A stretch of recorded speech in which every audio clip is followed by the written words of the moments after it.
Tu es notre paraclet. Déverse ton onction sur nous.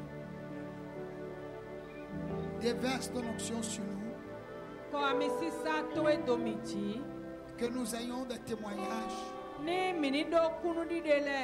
de ta puissance et de ta gloire.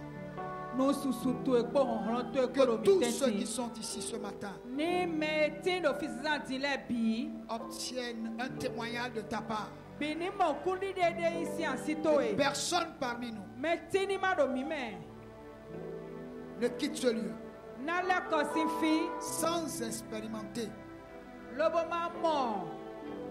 l'expérience de la visitation de l'Esprit de Dieu dans le nom de Jésus.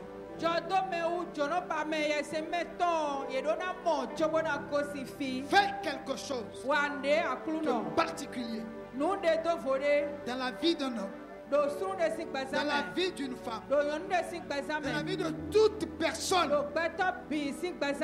qui est venue dans ta présence ce matin. Permets qu'il y ait un témoignage qui glorifie ton nom. Pas à nous, Seigneur, mais pour ton nom que tu nous as fait porter. Nous te prions de donner gloire. Que dans la vie de quelqu'un, un miracle soit évident. Seigneur, accomplis un miracle dans la vie de quelqu'un en ce jour, au cours de ce culte, Seigneur, que quelqu'un puisse avoir un témoignage dans le nom de Jésus, que les liens soient brisés. Oh Dieu, guéris quelqu'un. Guéris quelqu'un d'une maladie évidente, Seigneur. Quel que soit le cas de maladie qui est ici ce matin, tu es le guérisseur des guérisseurs. Touche quelqu'un et apporte une guérison dans le nom de Jésus. Accorde une délivrance, Seigneur, de tout esprit satanique et démoniaque. Je libère au nom de Jésus de la pauvreté, de la misère, de la disette, de non-accomplissement. Dans le nom de Jésus.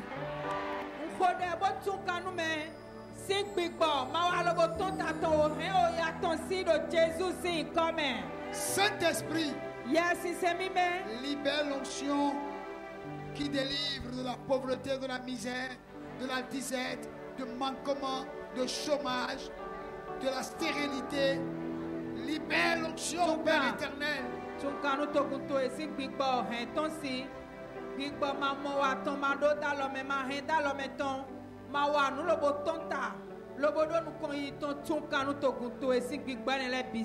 lis tout esprit qui ne confesse pas Jésus-Christ. Je lis tout esprit qui ne confesse pas Jésus-Christ comme Seigneur. Je lis ces esprits dans le nom de Jésus.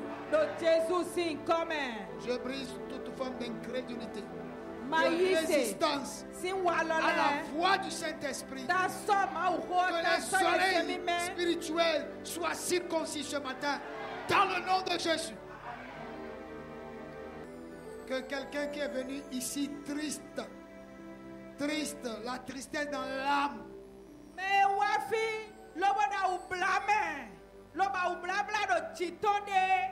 au nom de Jésus, je libère son âme de la tristesse dans le nom de Jésus. Je libère ton âme de la tristesse au nom de Jésus. Par la puissance du Saint-Esprit, je te communique la joie. Je brise toute forme de découragement. Toute forme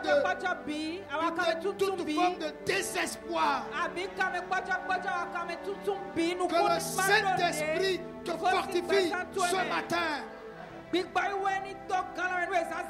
Que tu repartes ici totalement requinqué par la puissance du Saint-Esprit. Dans le nom de Jésus.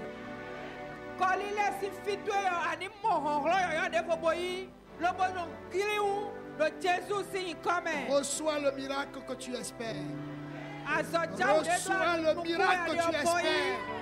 Dans le nom de Jésus.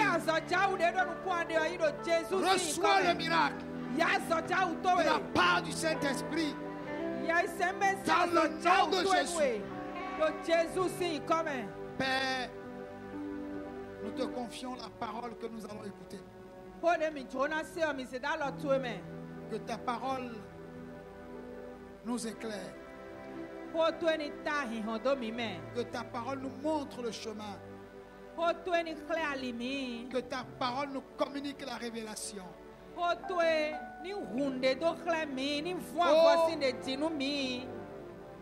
Positionne quelqu'un dans cette nation. Amen. Positionne quelqu'un de ton peuple dans cette nation. Rien n'est impossible à toi, papa. Et rien n'est impossible à celui qui croit. Que celui qui croit, que tu as la capacité de le positionner. Le reçoive dans le nom de Jésus. Le reçoive dans le nom de Jésus. Le reçoive dans le nom de Jésus. Le reçoive dans le nom de Jésus. Fais-le, papa, afin que nos yeux puissent voir. Que ce ne soit pas seulement nos oreilles qui ont entendu, mais que nos yeux aussi puissent voir. Et que nos bouches puissent en témoigner. Fais-le, Père, pour ta gloire. Que tout ce qui est courbé soit redressé. Que tout ce qui est mort reprenne vie. Dans le nom de Jésus.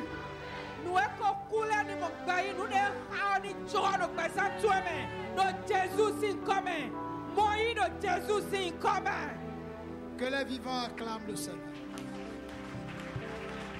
avec des cris de joie.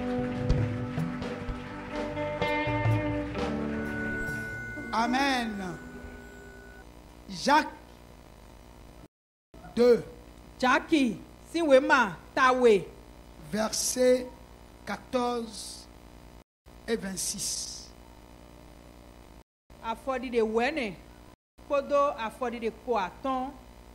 Nukundo popo. Amen.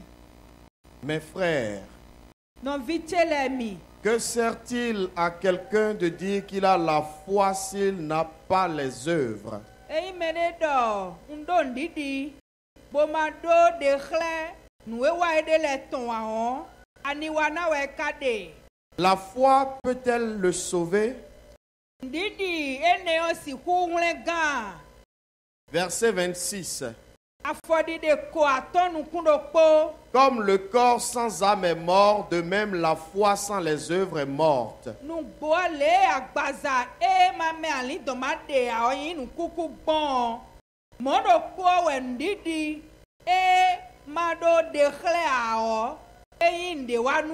Bien-aimé, la foi.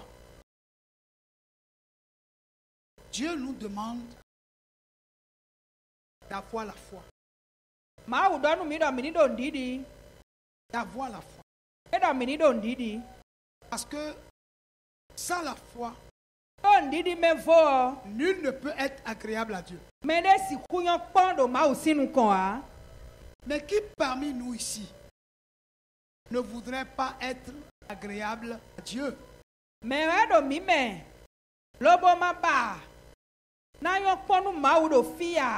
Amen. Amen. Tu peux être sanctifié, justifié, glorifié. Alléluia. Mais pour que tu sois agréable à Dieu, il faut que tu aies la foi. Amen. Amen. Bien aimé, Je vous ai dit ici que la foi vaut plus que l'argent, l'or, le diamant et toute autre richesse. Pourquoi? La foi non seulement peut te permettre d'avoir toutes ces choses, mais peut te permettre d'avoir les choses que ces choses ne peuvent te procurer.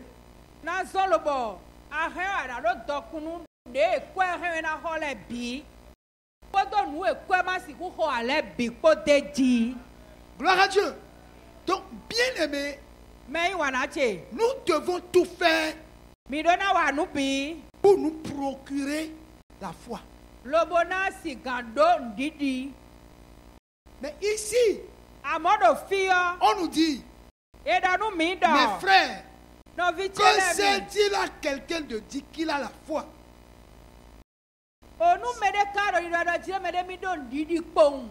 S'il n'a pas les œuvres,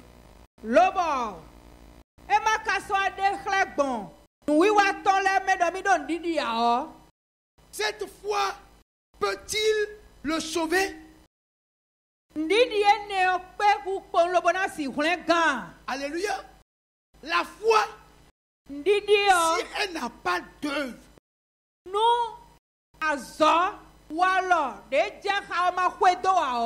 cette foi-là ne peut pas sauver.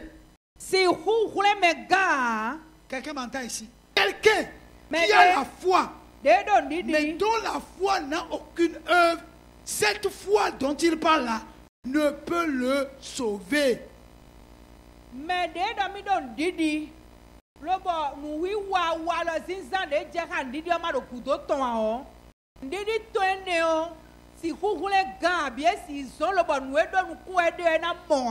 Amen. Écoutez bien. Jésus a toujours dit à ceux qui viennent vers lui pour demander un miracle, il leur a toujours dit, ta foi t'a sauvé. Quand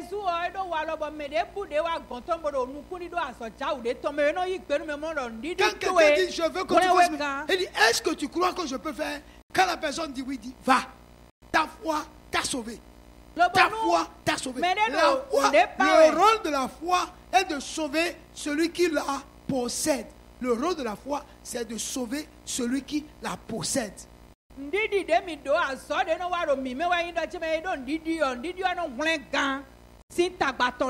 Amen. Il dit, comme le corps sans âme est mort,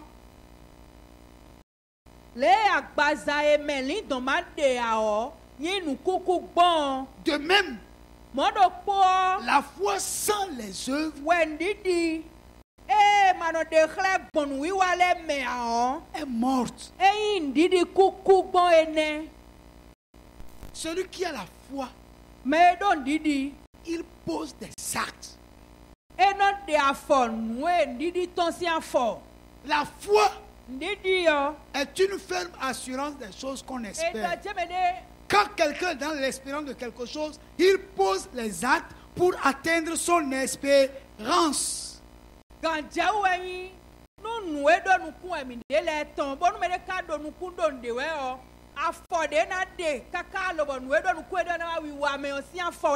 foi, je vous l'ai dit, est plus que l'argent, est plus que le diamant, est plus que l'or, parce que la foi peut vous amener à posséder toutes ces richesses-là et vous amener au-delà de ce que ces richesses ne peuvent vous procurer.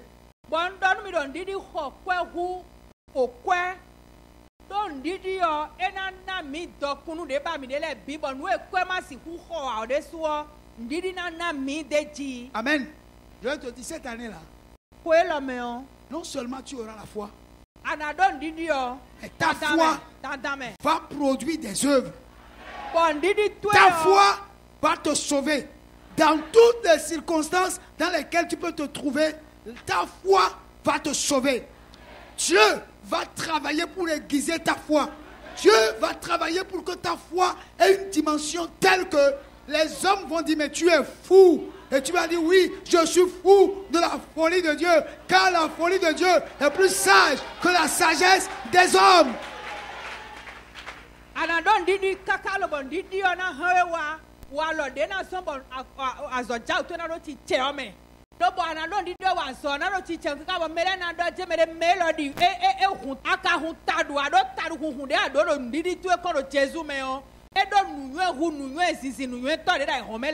Gloire à Dieu. Bien-aimés, je voudrais que cette année nous devenions fous de Dieu. Que notre foi nous amène à attraper la folie de Dieu, car la folie de Dieu est plus sage que la sagesse de ce monde.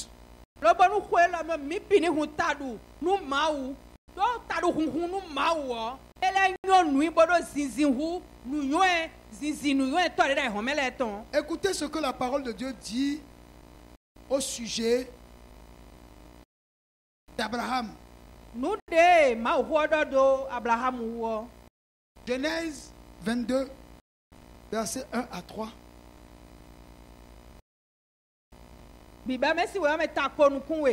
Après ces choses, Dieu mit Abraham à l'épreuve et lui dit: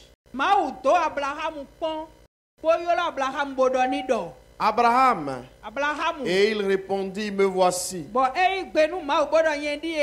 Dieu dit: Prends ton fils, ton unique, celui que tu aimes, Isaac. Va-t'en au pays de Morija. Et là, offre-le en holocauste sur l'une des montagnes que je te dirai.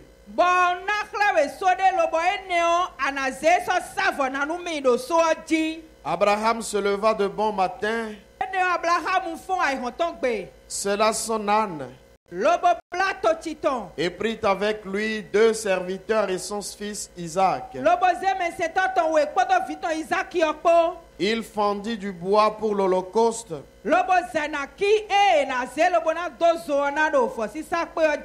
et partit pour aller au lieu que Dieu lui avait dit. Amen. Là. Vous pouvez m'écouter ce matin. Ce matin, à 7h30, je vous ai lu Romains chapitre 4. Et on a dit que Dieu a fait d'Abraham le père d'une multitude de nations.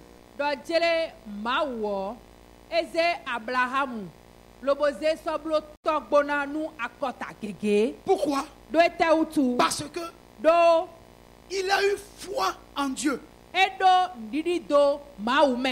Alléluia. Amen. Mais ici, on est en train de nous montrer jusqu'où sa foi en Dieu peut l'amener pour que Dieu dise qu'il sera un père d'une multitude de nations.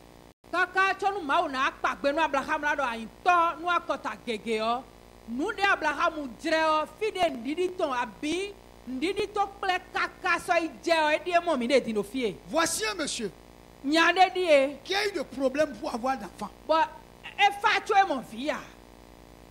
Cet enfant-là, il a eu cet enfant alors qu'il était en train d'avoir 100 ans.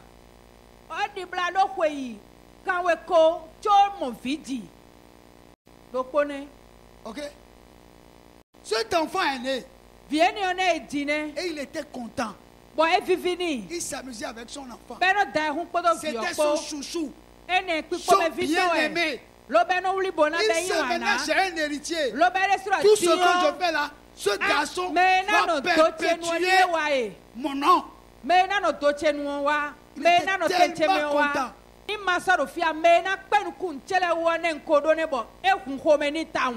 Et Dieu le voyait. Dieu connaissait son cœur. Dieu voit combien il aime cet enfant. Comme la Bible a dit que Dieu a mis son affection dans son fils Jésus, de la même manière, Abraham avait mis toute son affection en son fils Isaac.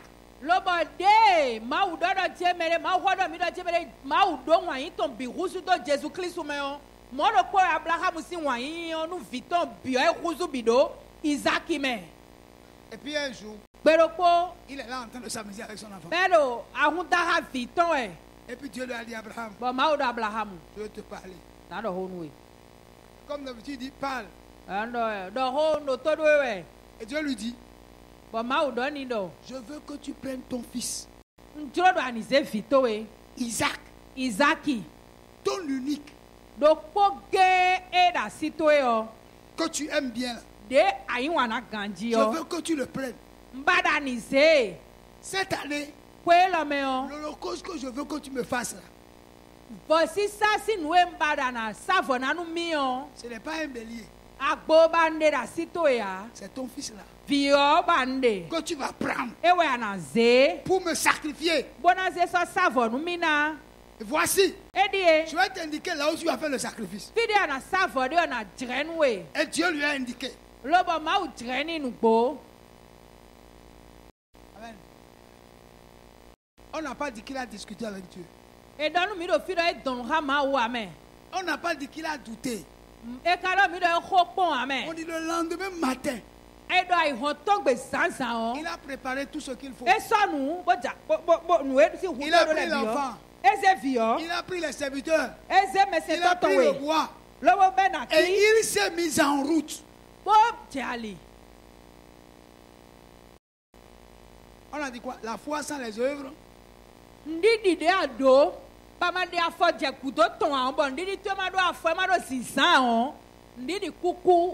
gens parlent de foi. Abraham est mon père. Si Abraham est ton père, tu dois marcher sur la trace de ses pas.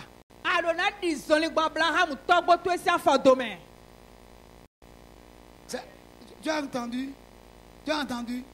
Abraham est ton père. Tu dois marcher dans la trace de ses pas. Gloire à Dieu. Alléluia. Bien aimé. Vous croyez que la foi, c'est une chose simple? Non. La foi, ce n'est pas dans la bouche seulement. Non, la foi, c'est dans les actes.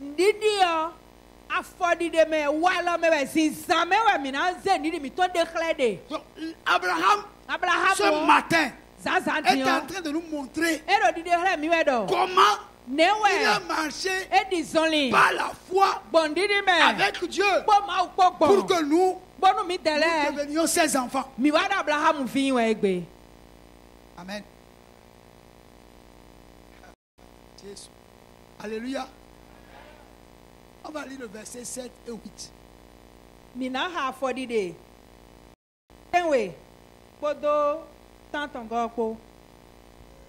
Alors Isaac, parlant à Abraham son père, dit: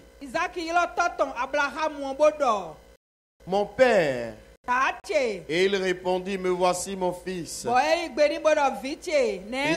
Isaac reprit: Voici le feu et le bois. Mais où est l'agneau pour l'holocauste? Abraham répondit: Mon fils, Dieu se pourvoira lui-même de l'agneau pour l'holocauste.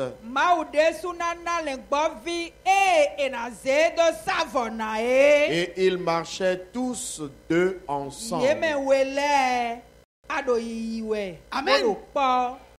La foi sans les œuvres est une foi morte.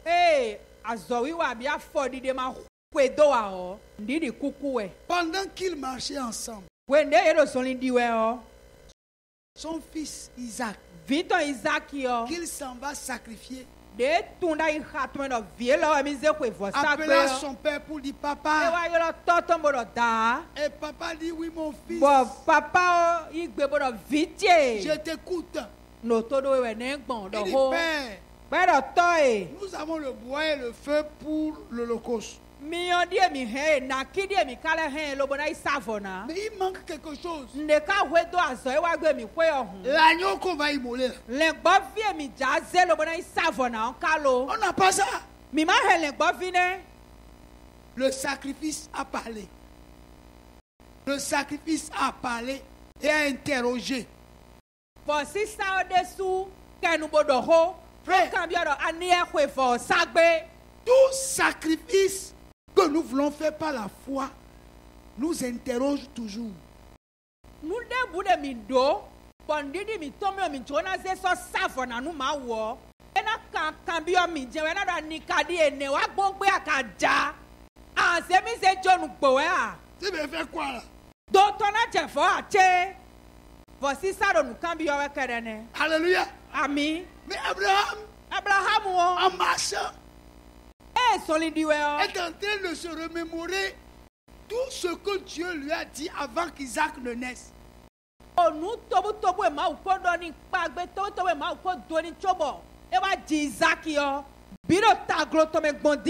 Dans sa marche avec Dieu, il avait commis une erreur.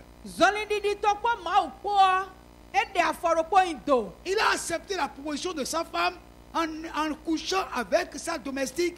Et il a eu un enfant du nom d'Ismaël. Et Dieu lui a dit, cet enfant-là n'est pas l'enfant que je t'ai promis. L'enfant que je t'ai promis, c'est celle qui viendra de ta femme. C'est lui-là qui sera ton vrai héritier. L'enfant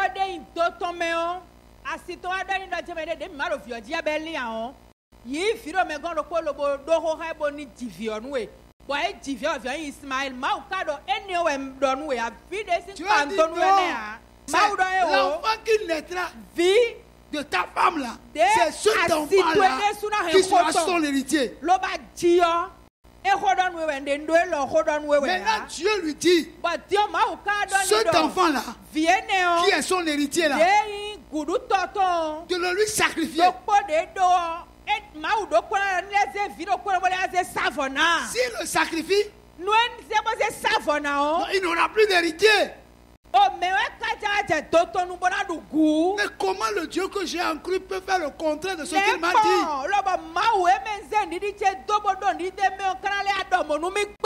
Alléluia. Pendant qu'il marchait et pensait à ça,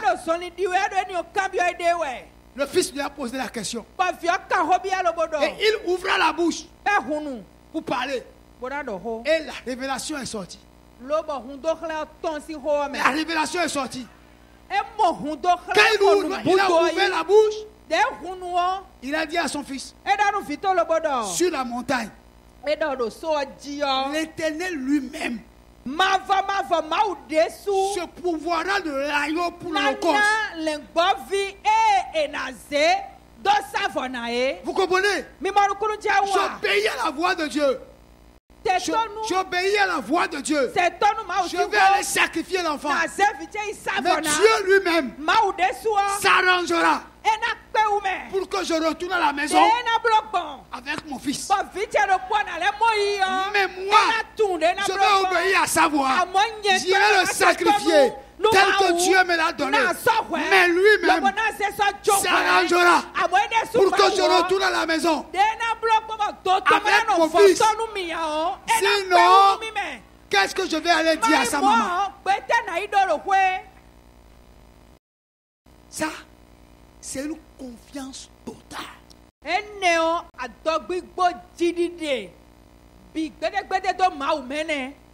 À la montagne, l'Éternel lui-même se pourvoira de l'agneau.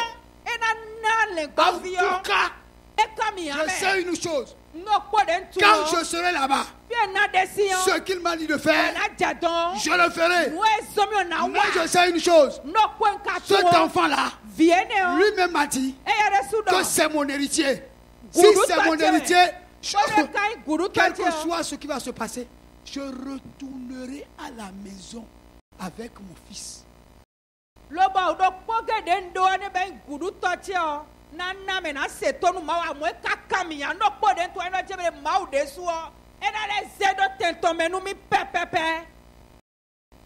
Lis le verset 12. L'ange dit, n'avance pas ta main sur l'enfant et ne lui fais rien.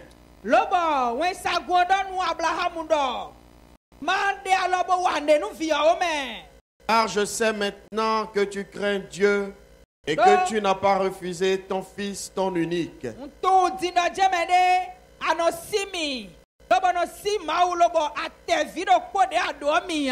Amen. Amen. Au verset 1, la Bible dit que l'Éternel éprouva Abraham.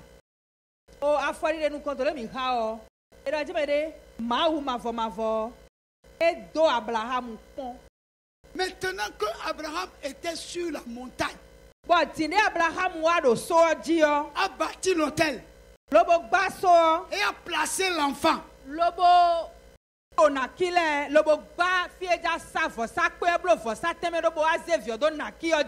Il prit le couteau pour l'égorger.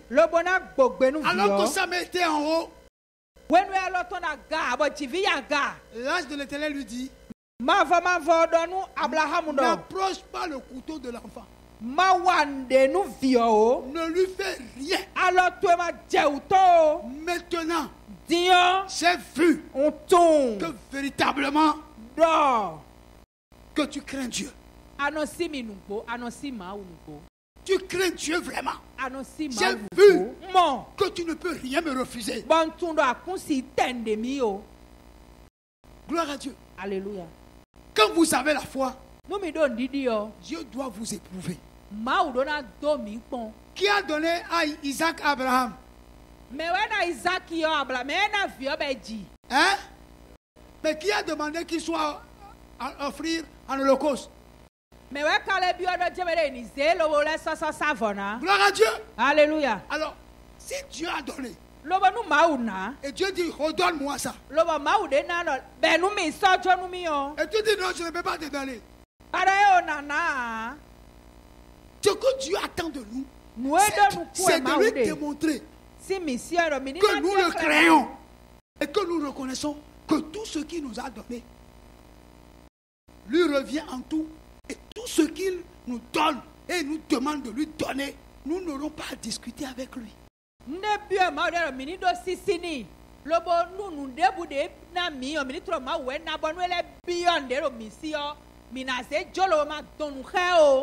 La Bible va nous dire au verset 13, il faut lire.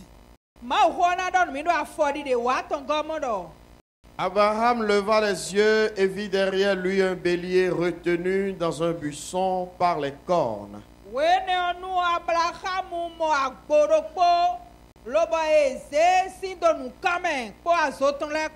Et Abraham alla prendre le bélier et l'offrit en holocauste à la place de son fils.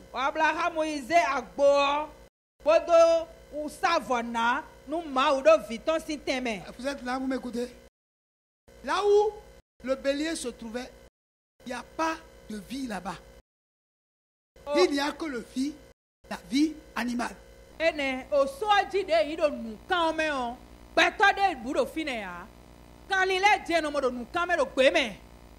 Gloire à Dieu. Le bélier qui a été sacrifié là, qui l'a mis là? Mais là, le bélier a été retenu par les cornes, par des herbes.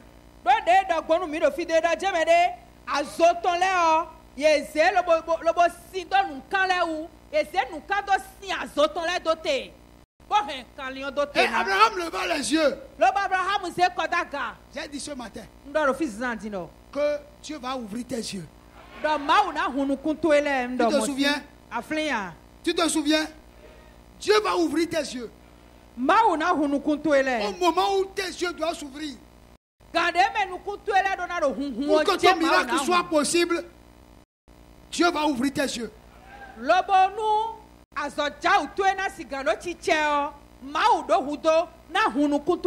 là où les gens sont là, et ils sont en train de marcher, en train d'aller, ils ne verront pas ce que toi tu vas voir.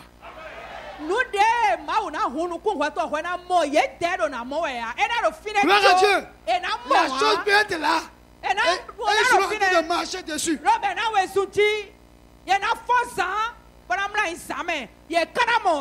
Gloire à Dieu. Alléluia. Et puis toi tu vas arriver là. Et tu vas trouver. Tu es abaissé.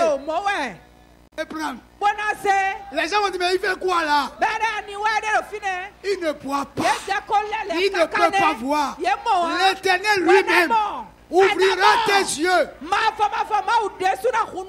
là, les gens seront là, en train de marcher. Mais ils ne verront pas ce que tu vas voir. Il leva les yeux. Et il fit le bélier. Le bélier était là avant. Il n'avait pas vu. S'il avait vu, il n'allait pas prendre. Il ne va pas sacrifier Isaac. Et il n'obéirait pas à ce que Dieu veut. Amen. Mais dès qu'il a obéi, il leva les yeux. Et ses yeux vit ce qu'il ne voyait pas avant. Mon frère, Dieu va te faire voir des choses que tu ne voyais pas. Tu vas dire, toi tu étais ici et moi je passe ici tous les jours. Je ne t'ai jamais vu. Alléluia. Amen. Dieu dit au verset 15. L'ange de l'Éternel appela une seconde fois Abraham des cieux et dit: Je le jure par moi-même, parole de l'Éternel, parce que tu as fait cela et que tu n'as pas refusé ton unique, ton fils,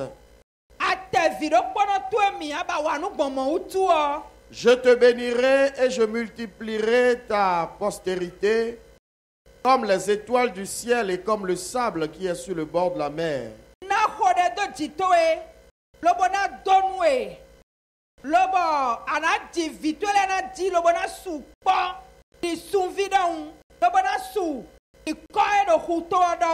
Et ta postérité possédera la porte de ses ennemis.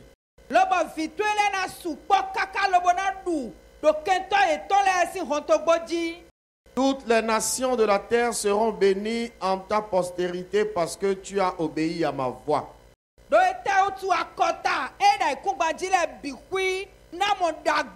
Alléluia. Il y a des actes que tu poses qui créent des conséquences sur ta destinée et sur ta postérité.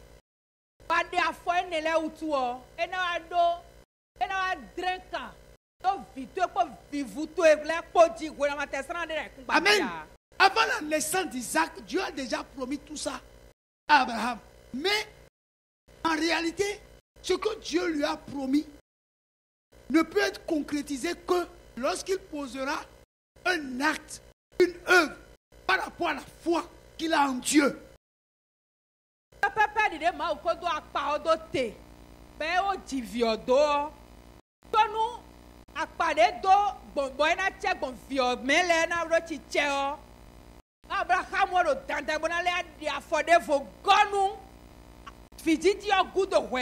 Nous devons apprendre à vivre avec Dieu par la foi.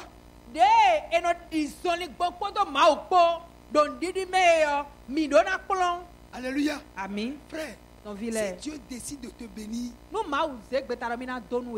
c'est-à-dire ce qu'il va faire sera contre nature.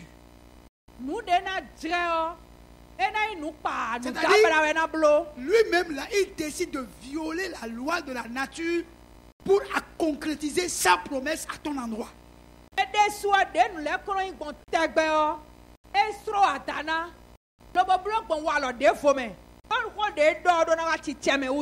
Gloire à Dieu. Dieu a cherché partout. Avec l'acte que Abraham a posé, Dieu a cherché partout. Il a vu qu'il n'y a aucun être qui soit au-dessus de lui, que c'est lui qui est au-dessus de tout. Il a été obligé de dire, je le jure par moi-même. Ça veut dire que Dieu se met lui-même en gage par rapport à ce qu'il veut faire à Abraham.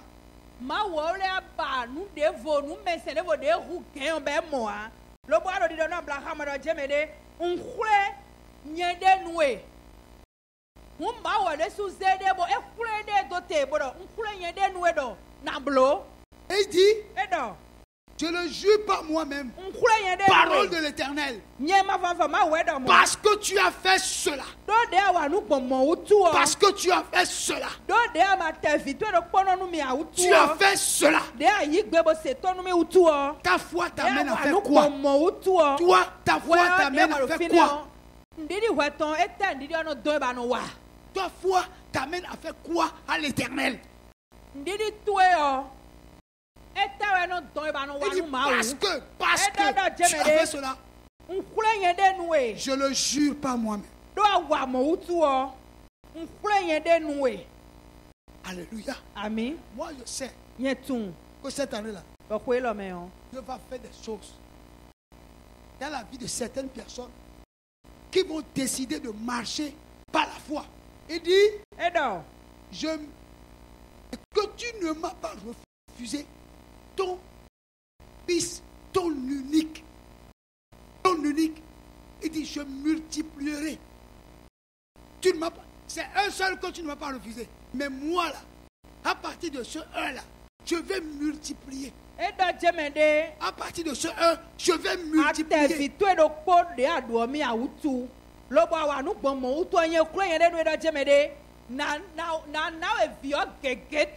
n'a pas dit je vais ajouter. Il dit je vais multiplier. Et toutes les nations de la terre seront bénies en ta postérité. Je vais vous dire une chose. C'est parce qu'il n'a pas refusé son unique à Dieu que Dieu aussi n'a pas refusé son unique à l'humanité. Parce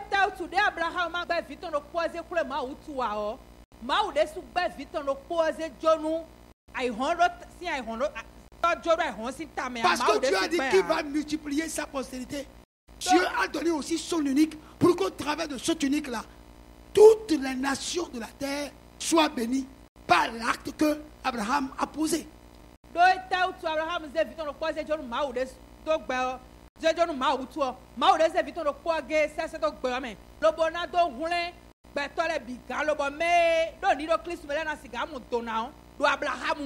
Bien-aimé, quand on dit que Dieu bénit, que Dieu élève, que Dieu accomplit les miracles,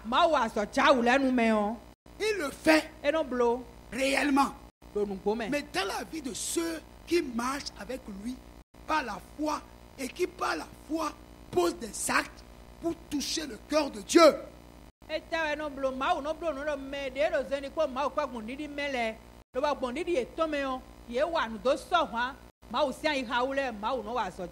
Je veux que tu me lises Samuel, 2 Samuel 24. 2 Samuel 24, verset 24. 2 Samuel 24, verset 24. Mais le roi dit à Aravna, non, je veux l'acheter de toi à prix d'argent. Et je n'offrirai point à l'Éternel, mon Dieu, des holocaustes qui ne me coûtent rien.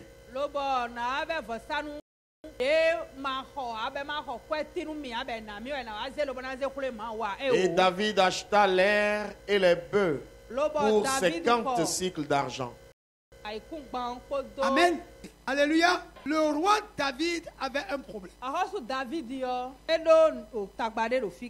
C'est-à-dire Dieu a envoyé une peste dans la population. Et la peste tuait les gens. Parce qu'il a fait un dénombrement sans demander l'avis de Dieu. Et Dieu a décidé de diminuer le peuple qu'il a compté. David a prié Dieu. Il a tout fait. Dieu a dit non. Je vais diminuer la population. Alléluia. Finalement, un prophète lui a dit, va sur telle montagne. Il va présenter un holocauste à l'Éternel. Par ce sacrifice, Dieu va arrêter la plaie. Alléluia. Vous savez, quand David est parti, là où il voulait faire le sacrifice, là, c'était la propriété de quelqu'un. Donc quand il est arrivé là, le monsieur voit les gens venir et puis il lève les yeux et il voit que c'est le roi qui est venu sur sa parcelle. Elle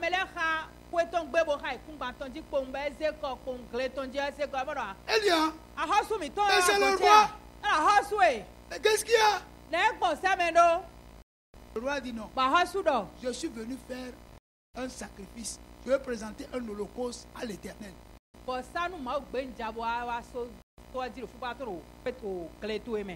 Amen. Et le monsieur dit au roi, je te donne tout le bois dont tu as besoin pour faire l'holocauste. Bon, il y a des bœufs ici, il faut prendre les bœufs. Il faut prendre. Et puis fais ta chose. Non, il n'y a pas de problème. Alléluia. Amen. David dit au monsieur, non. Le bœuf, donne-moi son prix. Je vais acheter. Les bois, donne-moi leur prix. Je vais acheter. Parce que si toi, tu me donnes le bœuf et les bois et que je les utilise, ça veut dire que en réalité, ce n'est pas moi qui ai fait le sacrifice. Parce que je n'aurais rien payé pour le sacrifice que je fais à Dieu. Donc je ne voudrais pas offrir à l'Éternel un sacrifice qui ne me coûte rien. Ce que je vais offrir à Dieu doit être un sacrifice venant de ma part. Je dois sentir, je dois avoir la douleur du sacrifice. Donc donne-moi le prix, je vais te donner l'argent.